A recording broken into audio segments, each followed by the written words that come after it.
Hi, I'm Betty McLean, and welcome to Healthcare Hope, a podcast for nurses. With 2 decades of bedside experience and now as a certified burnout coach, I understand the challenges nurses face. I believe that all stress is manageable and burnout is not inevitable. Join me in building strength for yourself and hope for the future of our industry. Okay, hi there. Welcome back to Healthcare Hope. This is a podcast for nurses just like you to find inspiration and practical tips and hopefully be a little bit entertained. I am your host, Coach Betty, and today we are diving into something rather timely, and that is nurses' survival tips for the holidays. And let's face it, the holidays are supposed to be this beautiful, magical time, but for nurses and for a lot of people, they're often more of a whirlwind of all sorts of things, extra shifts, emotional highs and emotional lows, and of course, the ever present challenge of balancing work and home life. So, today I want to share just some very practical, encouraging tips that can help you navigate this holiday season with a little more peace and a lot more self kindness. So, let's jump in. And of course, the first thing we're going to talk about is boundaries. And if you are like most nurses, you probably have a hard time saying no. I've covered this in previous episodes. I'm sure we will talk about it in upcoming episodes. It's very normal, but here's the deal. Saying no to one thing means that you have the capacity to say yes to something else, like your sanity or your family.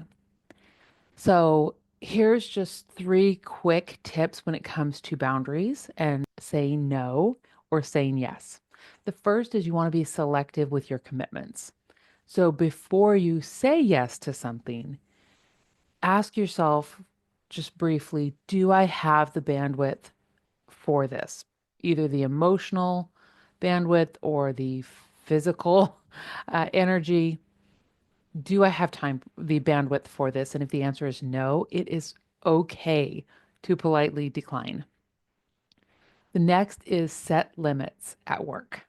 If you are asked to cover an extra shift and you are already exhausted, this is not the time to push yourself. This is the time to say, I wish I could, but I'm going to say no this time.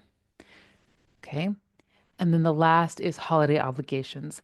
Family gatherings can be just as draining as work. And sometimes there's additional emotional layers that come along with family gatherings.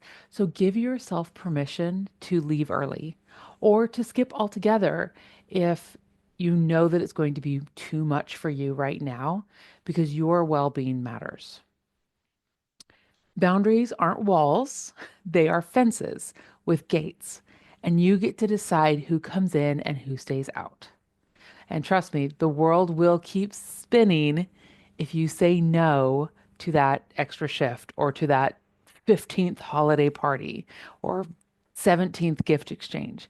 It's going to be okay. You have to decide this season how you want to show up and what you allow in that boundary and what you keep out. The next thing that I want to talk about is tiny acts of self-care. So I like to think about self-care as self-kindness. We're kind to children, we're kind to people we love. We should be kind to ourselves. And I know you might be thinking, like, I don't have time for self-care, right? But self-care doesn't have to take a lot of time. It doesn't mean hour-long bubble baths or full days at the spa, as nice as those things are. Sometimes it's the small things that make the biggest difference. So here's a couple of ideas. One, take some breaths. Take like the physiological sigh, take three physiological sighs where you breathe in through your nose, big fast inhale, and then a long exhale in through your nose. Top it off with a quick inhale, long exhale through your mouth. Do that 2 or 3 times, especially when you're at work and you are experiencing those heightened moments of stress and anxiety. Use that physiological sigh very intentionally. That is a moment of self-kindness. Make sure you're hydrated.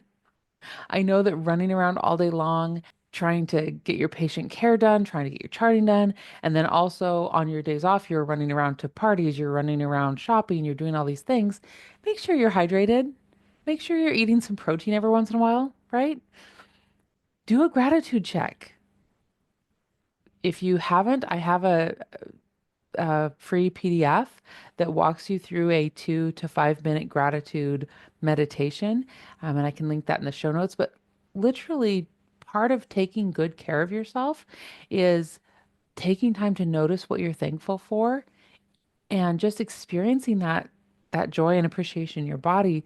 Think of something that brings a smile to your face. Again, it doesn't have to take a long time. It's just allowing those happy emotions to come into your awareness for just a few minutes. Make sure you're moving. Even when you're at work, taking a moment to stretch your arms, stretch your neck, shake out the tension. Make sure that you're respecting your body. And then have a little mantra or a Bible verse or a lyric or something in kind of in your back pocket that you can whisper to yourself, that you can recite to yourself during those times when maybe you are a little stressed or maybe you're feeling really down or feeling like you can't shake the sadness. Plan a couple of little mantras that you can say to yourself to help yourself feel a little more bolstered. Remember, self care, that self kindness, is just about reminding yourself that you matter, even in the middle of chaos, even in the middle of all of the craziness that is the holidays. It is not selfish to take excellent care of yourself and to be kind to yourself. It's really just the way you survive. And then I want to make sure you have permission to rest. Let's talk about rest. Nurses and people in healthcare, our CNAs, our techs, our doctors, um, all the people that make healthcare run. We are often praised for our stamina and our ability, our superhero, right? We go in and we're just always there, and we're always pushing.